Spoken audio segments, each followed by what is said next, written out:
Welcome back, ocean enthusiasts.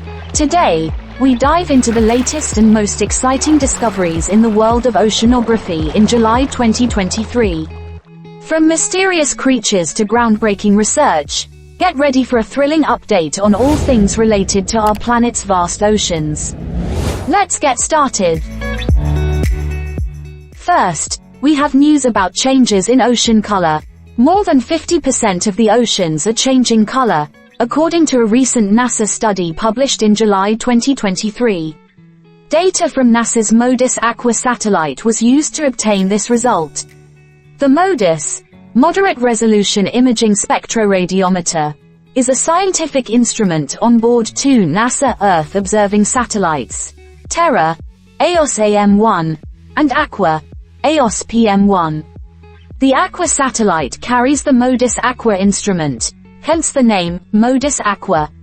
Over the last 20 years, satellite data indicates that 56% of the world's oceans have shifted from blue to green. Tropical regions near the equator are particularly affected by the changes. Global warming has affected the activity of living organisms in the oceans, resulting in a change in the color of the water. It is likely that phytoplankton plays a key role in this process. In addition to producing much of the oxygen we breathe, these organisms also play an important role in stabilizing our atmosphere. Climate change and its effects are a warning, and we should adapt ourselves to green oceans rather than blue oceans in the future. Second, ocean plastic is causing destructive effects on ocean birds. In an article published by the University of Cambridge, plastic was discussed as having a destructive effect on a species of birds found in the oceans. This study was presented on the 4th of July 2023. This research assessed the movements of 7,137 birds from 77 species of petrels, including the northern fulmar and European storm petrel, as well as the critically endangered Newell's shearwater. Petrels are a group of seabirds belonging to the family Procellariidae. They are small to medium-sized birds known for their remarkable adaptations to life at sea.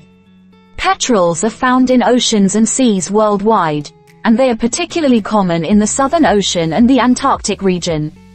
These birds are known for their long, slender wings, which enable them to glide efficiently over the water surface and travel long distances without much effort. Many of these plastic accumulations are caused by gyres, which are large systems of rotating ocean currents that are fed by waste entering the sea from boats and from a variety of countries. Approximately 1/4 of all plastic exposure risk occurs in the high seas, showing that plastic pollution threatens marine life on a scale that transcends national boundaries. Many seabirds mistake small plastic fragments for food or ingest plastic that has already been consumed by their prey. Consequently, petrels are particularly vulnerable to injury, poisoning, and starvation as they cannot easily regurgitate plastic. It is common for them to accidentally feed plastic to their chicks during the breeding season. Lastly, we see news and findings concerning the stability of coastal soils. Soil stability in coastal forests is influenced by past disturbances. This is a new discovery which is presented on the 18th of July 2023. Studies of coastal change have traditionally focused on environments closest to the ocean, such as barrier islands, intertidal wetlands, and subtidal ecosystems. Conflicting results have been found in these studies. The sensitivity of coastal forest soil carbon to future climate changes is not well understood by researchers. This study suggests that disturbance legacies shape coastal forest soil responses to changing salinity and inundation from rising sea levels. An experiment was conducted in an eastern Maryland tidal creek to examine how soil respiration and chemistry might be altered by novel salinity and inundation disturbance regimes.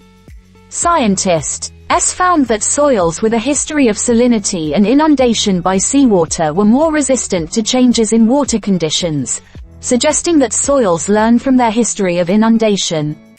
In other words, the soil had already learned how to adapt to changes in their environment. In the study, The researchers suggest that the resilience of soils' carbon cycling differs depending on the type of landscape. Several factors are likely responsible for this variation, including the composition, chemistry, and other characteristics of the soils, as well as the legacy of prior disturbances. If you enjoyed this oceanography news segment, don't forget to like and subscribe to our channel for more exciting updates. And as always, feel free to share your thoughts and favorite ocean facts in the comments below. Stay curious and stay passionate about the oceans. See you next time.